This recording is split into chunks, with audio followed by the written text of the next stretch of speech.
Welcome to Facts TV News, where everything is true. JDF stepping up use of surveillance cameras to combat crime. The Jamaica Constabulary Force says discussions are underway regarding further emphasis on its use of surveillance to combating incidents of criminality and violence across Jamaica. The pronouncement has come from Police Commissioner Major General Anthony Anderson. The Police Commissioner was the first guest for the year on the weekly edition of the show JCF Now, aired on Radio Jamaica. Commissioner Anderson provided an update on where the focus is heading regarding the use of the surveillance cameras. He telegraphed what he described as a different approach to the use of surveillance cameras. Commissioner Anderson added that the system would complement the surveillance cameras have assisted immensely.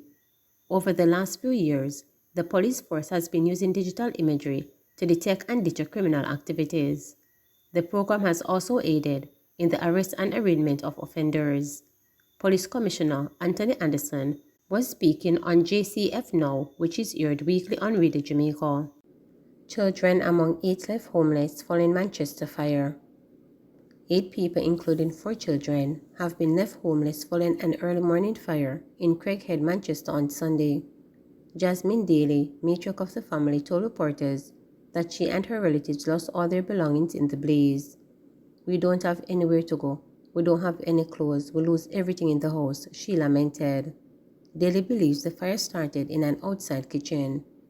The distraught woman said the possibility of her 4 children, ages 12, 11, 9, and 7, returning to school on Monday is bleak. "They were to return to school on Monday, but we don't have anything to send them," she said. Daly is appealing for assistance and is asking anyone who can help to contact her at 876-371-0671. Everything is gone. All papers.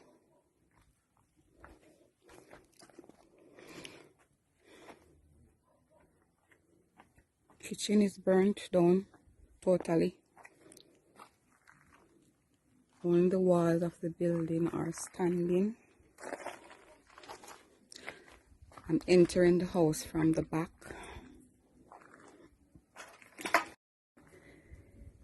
Dining sitting area. They have settee and all those stuff. All burnt out completely.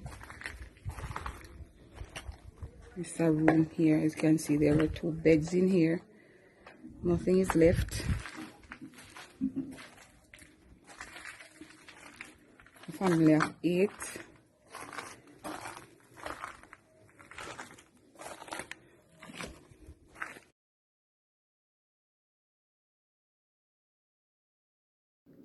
Gunman shoots one during robbery, flees leaving loaded magazine.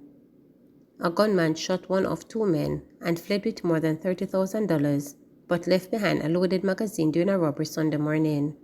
The high drama took place in Redground District in Old Harbour, St. Catherine. The 20-year-old injured man has been admitted to hospital, while his friend escaped injuries after he promptly fled the scene. Police reports are that around 3:35 a.m., both men drove up to a premises after attending a wake at Barton District, Old Harbour, when they were pounced upon by a man armed with a handgun. The driver of the vehicle immediately fled upon seeing the gunman, leaving the now injured man behind. The police said the gunman stole $35,000 from the vehicle, took the remaining victim further to the Red Ground Main Road near Halstead Spring, shot him in the head and fled. The police were summoned and found the man suffering from gunshot wound to his head. He was rushed by the Old Harbour Operation Support Team to hospital, where he was admitted in critical condition. The police, while processing the crime scene, discovered that the gunman left behind a Glock magazine containing 16 live 9mm rounds. Ex-JDF soldier charged in connection with several major crimes. An ex-member of the Jamaica Defence Force has been charged in connection with several major crimes, including illegal possession of firearm. He has been identified as Leon Fisher, 24, of Scotts Hall, St. Mary. Investigators say on January 5th, a man was standing at his gate in Scotts Hall when he was approached by the ex-soldier. Fisher allegedly brandished a firearm and pointed it at the complainant. He is said to have ejected 3 rounds from the weapon and then hit the complainant, resulting in injuries to his face. A statement was made to the police. The police visited the scene and recovered 3 live rounds and apprehended Fisher shortly after. A search was carried out but the firearm was not found. While in custody, Fisher provided information which assisted in locating the firearm. Investigators say Fisher was remanded and faces at least 4 firearm-related offenses. Fisher is also deemed a suspect in a case of robbery with aggravation committed last May at a bar in Broadgate, St. Mary. Police make progress in New Year's Day triple murder. Police Commissioner Major General Anthony Anderson says investigators are making progress in their probe in the New Year's Day triple murder in Cane River Bull Bay, St. Andrew.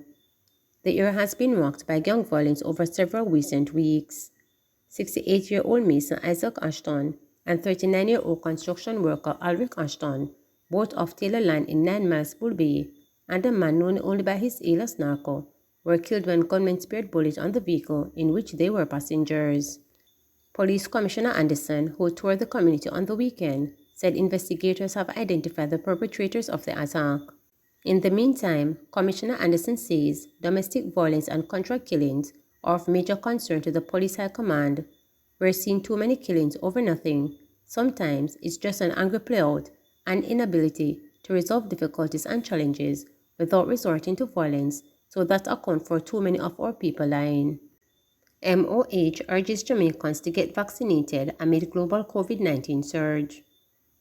Amid a surge in the new variants of COVID-19 in China, the United States and other parts of the globe, Jamaica's Ministry of Health is again urging persons not yet vaccinated to do so. Director of Family Health Science in the Ministry of Health and Wellness, Dr. Melody Ennis, says there has been a fall-off in the rate of vaccination in the Americas and Jamaica has not been spared. Speaking in an interview, Dr. Ennis stated the trend is cause for concern. The Health Ministry reported that Jamaica recorded 36 new COVID cases on December 24 to January 3, with 1 death recorded last month. The positivity rate was 4.5%. Dr. Ennis is again urging parents to get their children vaccinated against the new variant. Give us an amnesty or else, Todd's head warns government. Hector Newman, president of the Transport Operators Development Sustainable Services Thoughts on Sunday, appealed to the government to wake up and smell the coffee, as he warned that the public transport sector is heading for trouble. During a hastily called meeting to discuss the issue of outstanding payment for tickets by public transport operators, which was poorly attended at Halfway Tree Primary School in St. Andrew, Newman demanded that the government give them an amnesty and not a payment plan, as is being considered. According to Newman, he will not hesitate to go back on his initial word that taxi and bus operators will not stage any more demonstrations. Rescind that whole idea of a payment arrangement and give us our first request, which was an amnesty. The government can wipe the slate clean and start anew. If that doesn't happen, we are going downtown to King Street to the High Court with the issue, said a militant Newman, who has claimed that his organization represents thousands of bus and taxi operators. I said that we will not be going back to a demonstration, but we might have to go back there. There is no way we are going to have a new Road Traffic Act and the conditions under which we operate are the same. It can't work. Also, we're giving Transport Minister Adeshaw until the middle of February to ensure the bus stops are replaced, added Newman, in an obvious reference to Constant Spring Road, where several bus stops were removed when it was widened. The Todd had claimed that the government has failed to put in proper infrastructure to facilitate them dropping off or picking up passengers and has not put in place proper parking arrangements. Newman said the situation has caused him to be upset and frustrated, and he is now anxious to see the outcome on Tuesday when he expects the matter to be discussed in Parliament. We have received a so-called payment arrangement from the government where we have to pay billions of dollars by January 31st. Looking at the scenario, one taxi man has 300 to 500 tickets, not of his own will, but because of the condition under which he has to work. When government says, you rack up these tickets, so go and pay them, to tell that is a total madness, because the conditions under which we operate give the police the right to give even 7 tickets in one day. Wherever a transport operator stops, a policeman is there to wait on him, said Newman.